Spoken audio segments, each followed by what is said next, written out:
You've probably seen skydivers jumping out of planes, but how about skydiving trout?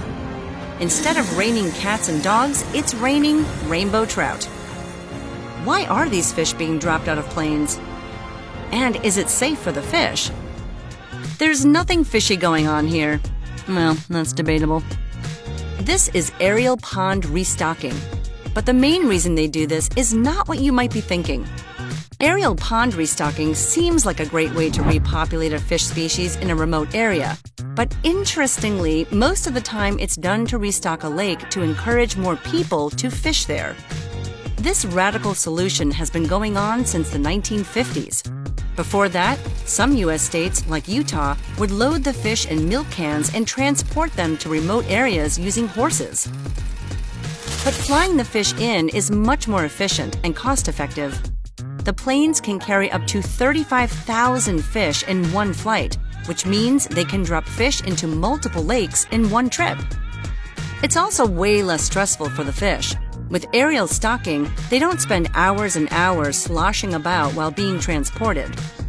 And it's truly a sight to see. But at those speeds and heights, do you think this lowers their chance of survival? Not at all. Because water and fish are released together, and the fish are small, they don't suffer injuries when they fall. So their chances of surviving are excellent. Also, to increase survival rates, the pilots try to release the fish at about 15 meters above the water. But the pilots have to adapt to the terrain's hazards, like trees and rocks surrounding the lakes.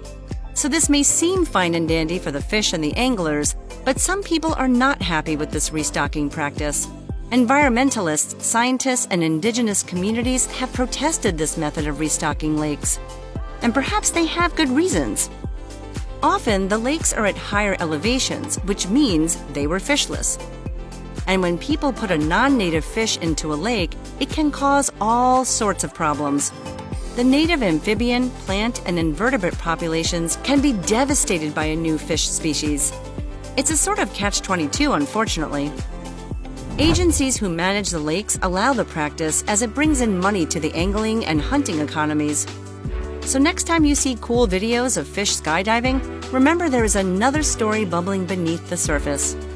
And if you like this video, we have a fascinating story about humans' relationship with horseshoe crabs. How are they helping us fight COVID-19? So join us for more on Crazy Creatures.